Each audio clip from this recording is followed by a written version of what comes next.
अहिंसा एवं करुणा के अवतार श्रमण भगवान महावीर के पावन पुनीत चरणों में सादर कोटि कोटि वंदन अभिनंदन।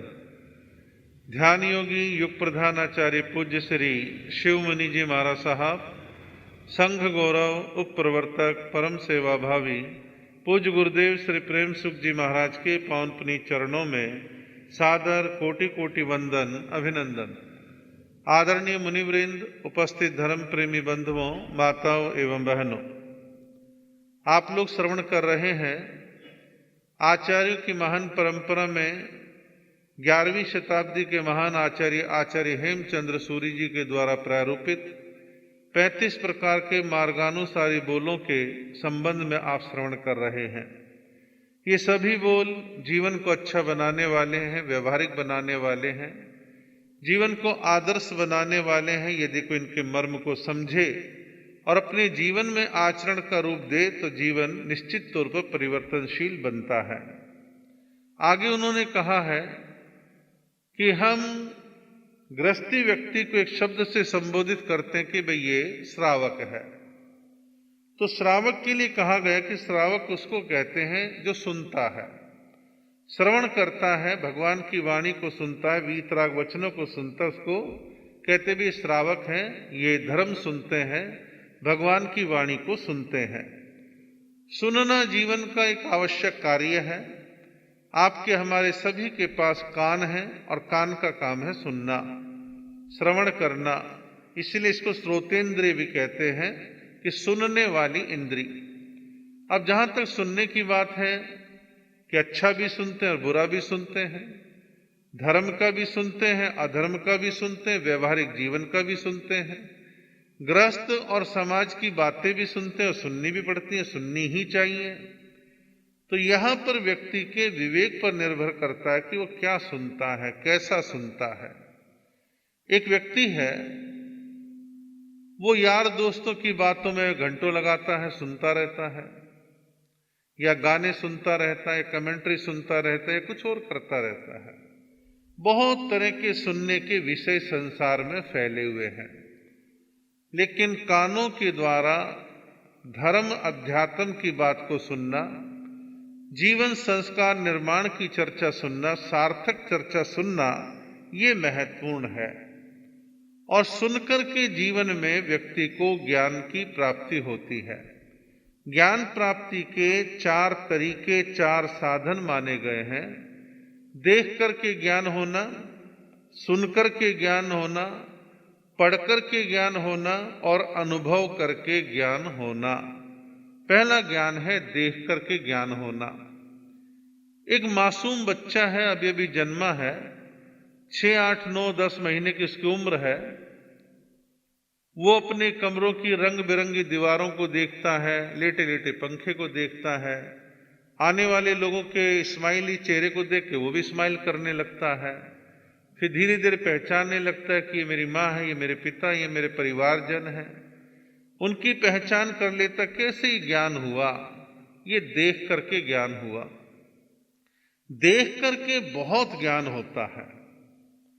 हम हैं, साधु जीवन ले रखा है, हम विचरण करते हैं, घूमते हैं, और घूम घूम करके हमारे को देश, समाज, संस्कृति, सभ्यता, प्रकृति, भाषाएं, लोग, बाग, अनुभव सब जीवन में बढ़ता है।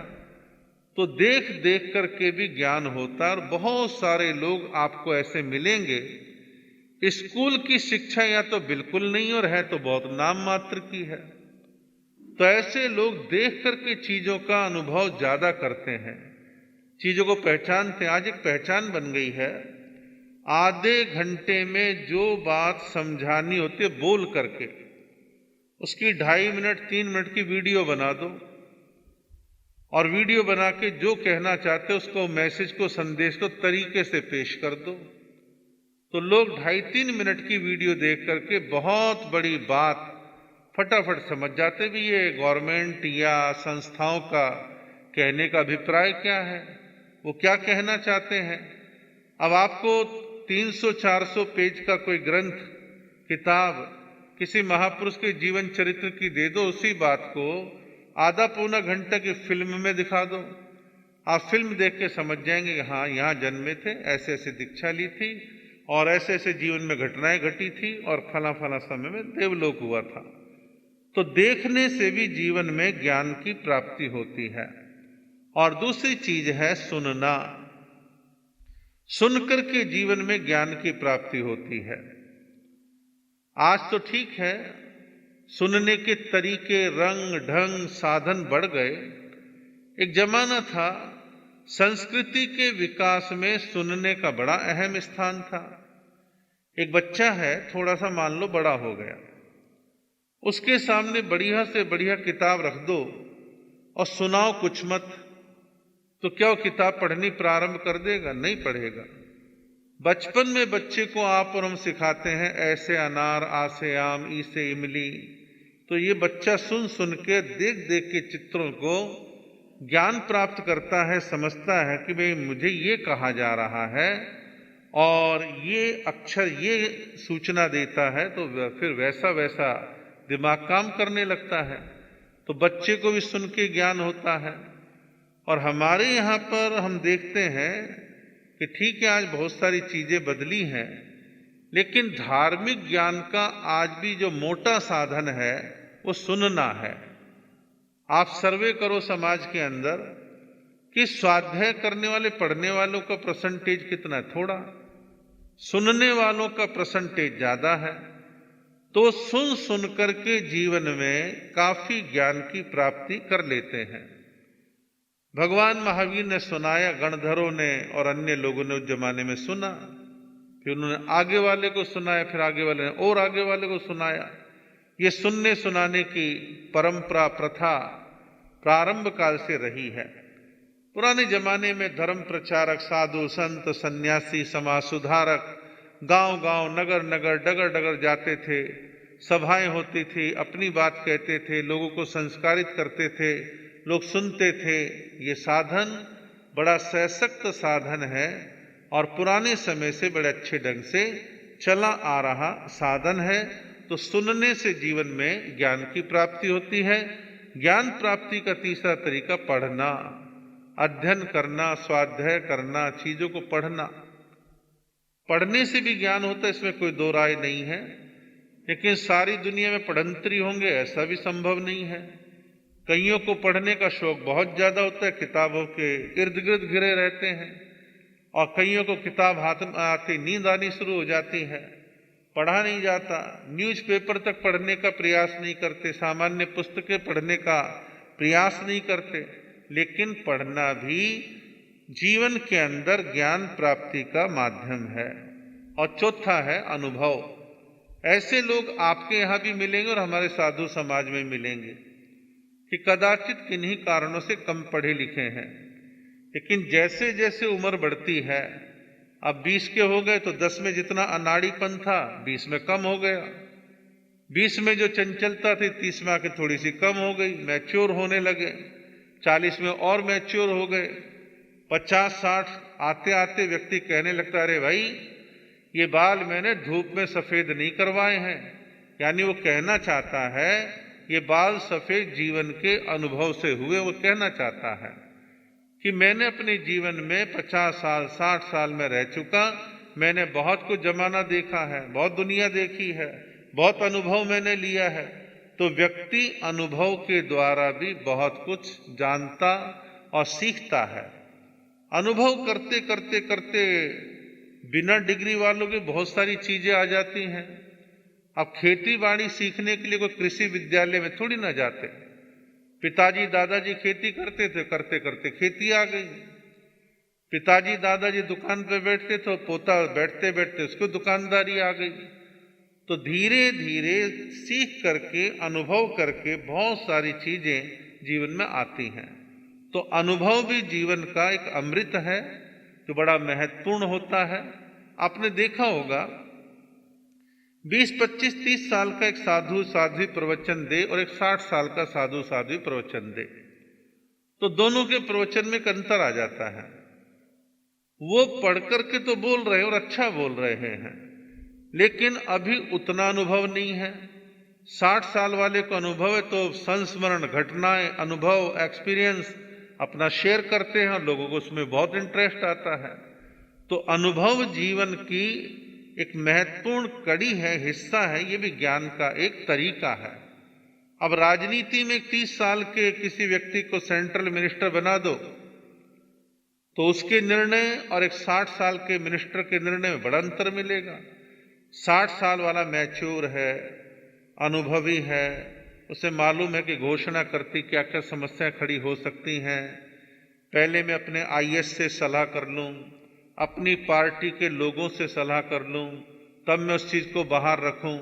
तो अनुभवी व्यक्ति चीजों को जल्दी कंट्रोल कर लेता है, समझता है, और अनुभव के द्वारा उसके निर्णय लगभग ठीक देखने में आते हैं। तो अनुभव जीवन का बहुत बड़ा खजाना है। तो इन चारों ज्ञान के प्रकारों में सबसे ज्यादा मात्रा में जो ज्ञान का प्रकार तरीका देखने में आता है वो है सुनना, श्रवण करना। सुनकर के सर्वाधिक ज्ञान दुनिया में पाया जाता है। भगवान महावीर ने कहा है सुनने के बारे में, सोचा जाने कल्याणम सोचा जाने पावगम, कि सुनकर के ही कल्याण के मार्ग का ज्ञान होता है और सुनकर के ही पाप के मार्ग का ज्ञान होता है। दोनों तरह का ज्ञान सुनकर के होता है कि सुनने के द्वारा हमें धीरे धीरे मालूम पड़ता है कि भाई ये आचरण हमें करना चाहिए, मोक्ष का ये मार्ग है, इन सूत्रों का जीवन में आचरण करना चाहिए। तो सुन करके कल्याण के मार्ग का बोध हुआ और सुन करके ही पाप के मार्ग का भी बोध होता है। साधु बतलाते देखो भाई ये हिंसा है, ये झूठ है, ये चोरी है, ये अब्रह्म है, ये परिग्रह है, इनको छोड़ना है, ये राग द्वेष और कसाय को छोड़ना है। तो सुनकर के मालूम पड़ गए ये पाप का मार्ग है, कर्म बंधन का मार्ग है, इस मार्ग पर नहीं चलना। तो सुनकर के जीवन में दोनों तरह का बोध होता है।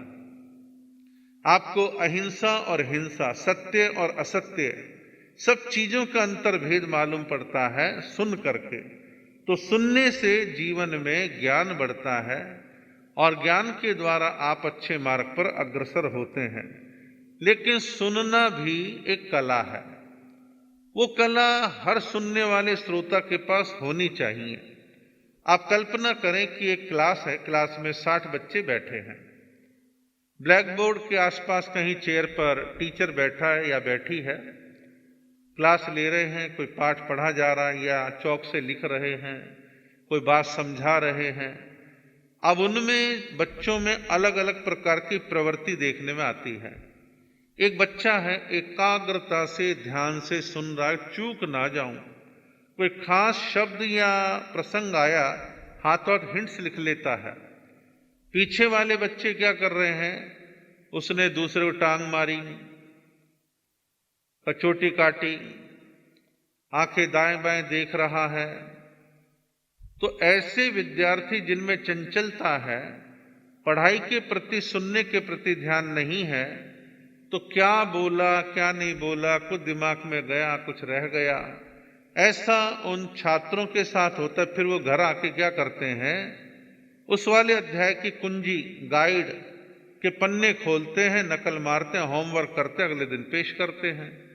या होशियार विद्यार्थियों के घर जाकर उन्हें दिमाग चाटते हैं, अरे क्या पढ़ाया था, मैं तो कुछ समझ में आया नहीं। समझ में कहां से है जब तेरा दिमाग ही नहीं था। इधर उधर उधर उधर देखना करना, छेड़छाड़ करना, ऐसे बात नहीं बनती। प्रवचनों में भी अलग अलग प्रवृत्ति देखने में आती सुनने वालों की।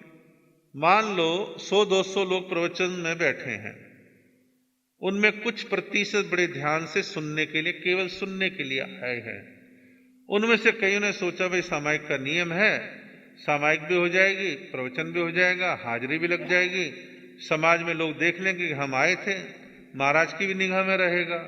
तो उनकी प्रवृत्ति हाजिरी की है, सामायिक ले ली कि ये 3 मालाएं तो करनी कंपलसरी, तो प्रवचन भी चल रहा है, माला भी चल रही है, प्रवचन भी चल रहा है, आनापुर भी चल रही है, प्रवचन में भी बैठे हैं, आने वालों को बार बार हाजिरी दे रहे हैं, जय जिनेन्द्र जय जिनेन्द्र बातें कर रहे हैं। या बहुत सारे आजकल के प्रवचन सभाओं में मोबाइल लेके अपना काम करते रहते हैं, न्यूज़पेपर ले आते हैं, कुछ और ले आते हैं, इस प्रकार करते हैं।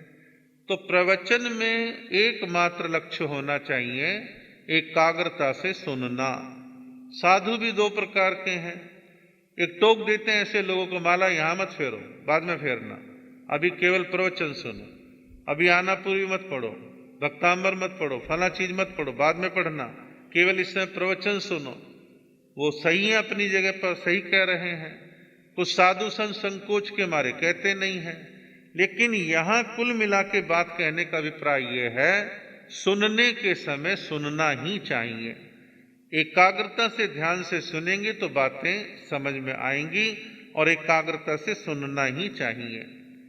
कुछ लोगों को सुनने में इतना इंटरेस्ट होता है कि आसपास में शोर है तो अपने आप को बड़ा बेचैन महसूस करते हैं।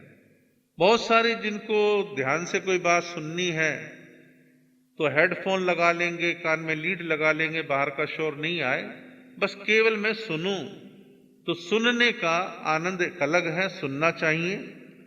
एक विदेशी विद्वान हुए जॉन रस्किन, विचारक थे, विद्वान थे, लेखक थे, चिंतक थे, बड़ा अच्छा ज्ञान था।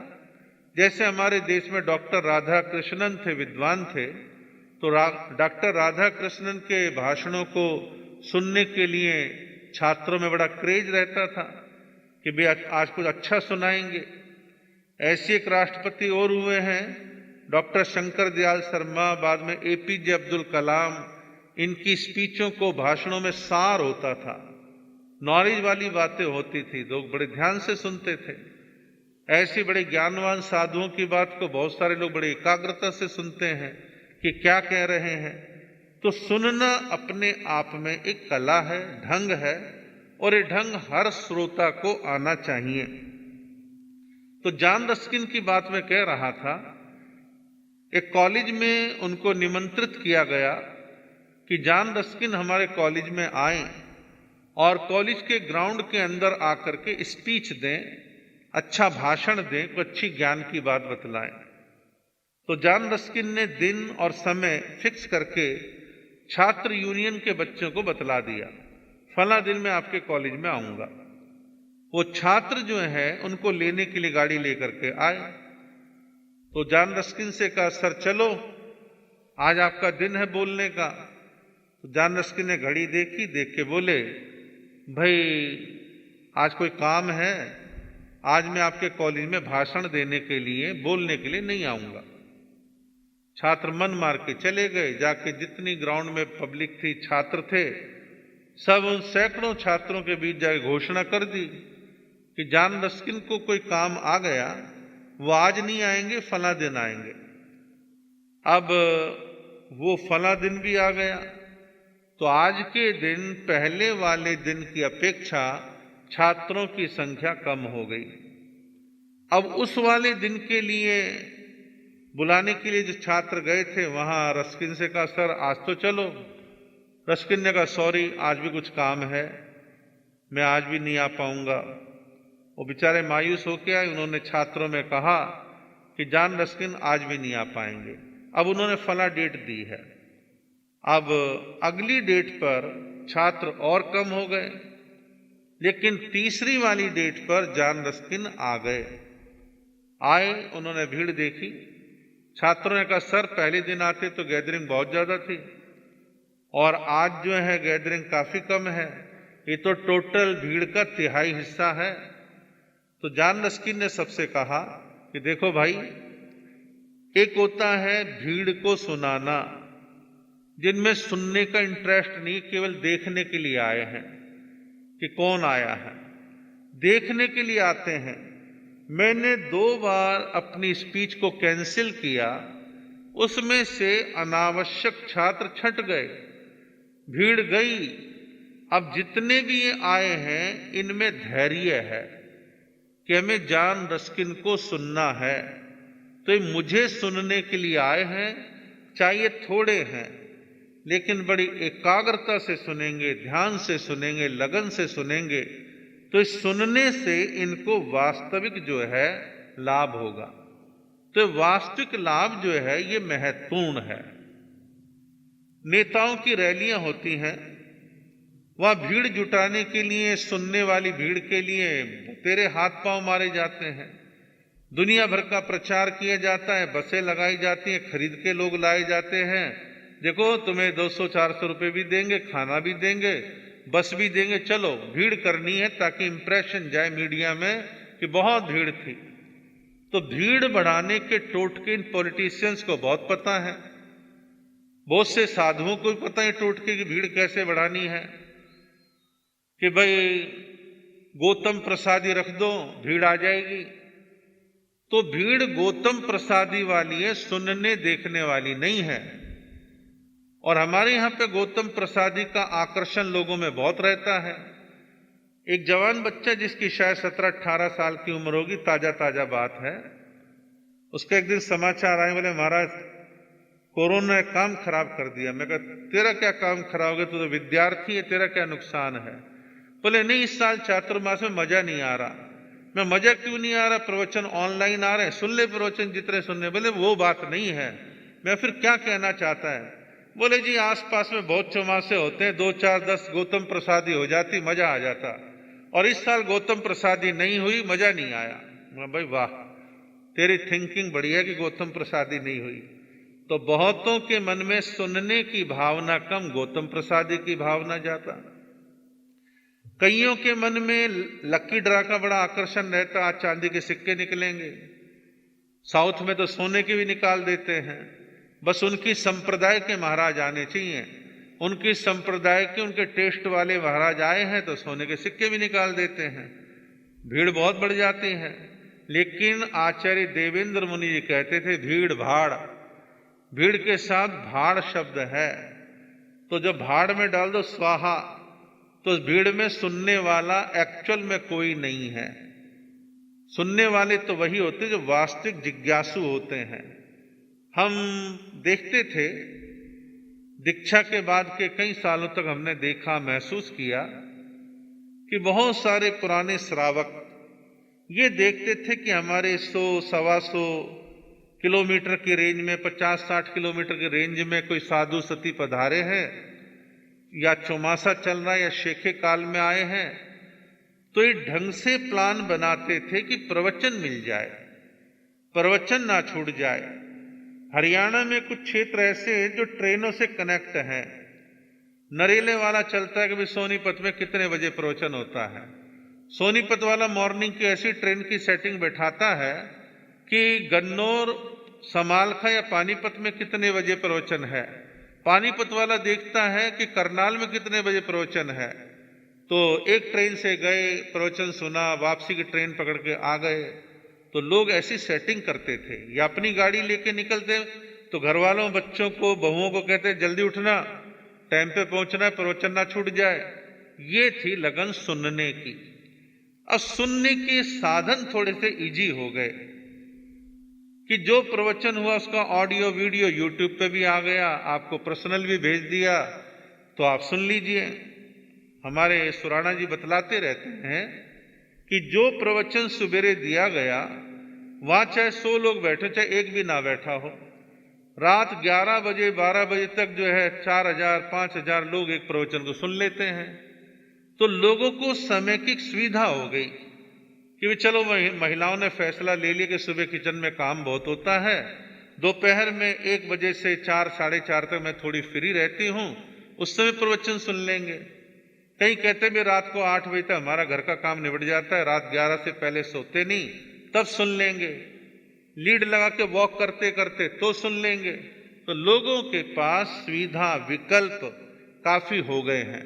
तो आवश्यकता है कि सुनने की परिपाटी प्रथा अच्छी है, सुनना चाहिए, सुनने से ज्ञान बढ़ता है और इस ज्ञान को बढ़ाने का हमें प्रयत्न करना चाहिए। लेकिन श्रोता के गुण, सुनने वाले के गुण क्या क्या होने चाहिए, और वो 14 बतलाए गए हैं, उनकी चर्चा आगे करने का भाव रहेगा। आप आए, सुने, जो बचा हुआ समय है उसका लाभ लें।